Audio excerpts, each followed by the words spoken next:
IPL 2026 মৌসুমের mini নিলামে সুখবর পেয়েছে বাংলাদেশ ক্রিকেট। জাতীয় দলের বাঁহাতি পেসার মোস্তাফিজুর রহমান এবার আইপিএল নিলামে দল পেয়েছে। তাকে 9,20,00,000 রুপিতে দলে ফিরিয়েছেন Kolkata Knight Riders. Kolkata Knight Riders বাংলাদেশি ক্রিকেটার শুধু মোস্তাফিজকেই দলে ফিরায়নি, সাথে বাংলাদেশের সমস্ত ক্রিকেট ফ্যানকে তাদের কলকাতা নাইট রাইডার্স এর ক্রিকেট ফ্যানে রূপান্তরিত করেছে। মোস্তাফিজুর রহমানের ভিত্তিমূল্য ছিল 2 কোটি টাকা। সেখান থেকে তিনি নিলামে বিক্রি হয়েছেন 9,20,00,000 রুপিতে, যা বাংলাদেশি টাকায় 12,37,00,000 টাকা।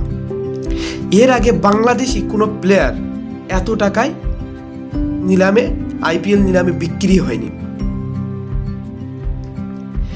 এবার আইপিএল নিলামে মোস্তাফিজকে দলে ভিড়াতে 3টি ফ্র্যাঞ্চাইজি খুব উঠে পড়ে লেগেছে। 1 কলকাতা, 2 চেন্নাই, 3 দিল্লি। 3টে টিম মোস্তাফিজকে নেওয়ার জন্য কাড়াকাড়ি করেছে। এর আগে কোনো প্লেয়ারকে, বাংলাদেশি কোনো প্লেয়ারকে এভাবে আইপিএল নিলামে কাড়াকাড়ি করতে দেখা যায়নি।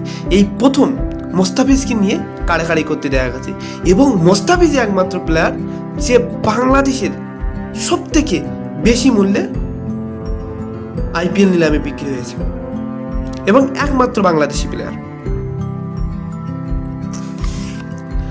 মোস্তাফিজুর রহমান এর আগে 5টি ফ্র্যাঞ্চাইজিতে খেলা করছে।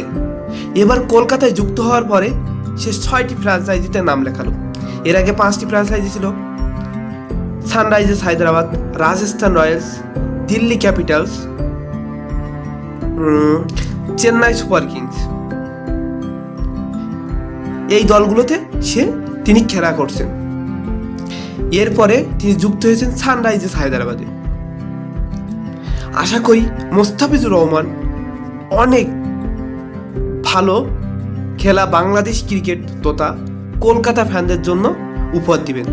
আমরা চাই মোস্তাফিজুর রহমান আইপিএলের প্রতিটা ম্যাচে টিমের সাথে থাকুক, খেলা করুক, প্রতিটা ম্যাচের 4 ওভার করে সে বল করুক, এবং ভালো উইকেট এবং কম রান দিয়ে ভালো উইকেট নেব। এটা বাংলাদেশ ফ্যানবেস বা কলকাতা ফ্যানবেস এটা চাই। ভিডিওটা যদি ভালো লেগে থাকে লাইক, কমেন্ট এবং সাবস্ক্রাইব করে দেবেন। ধন্যবাদ।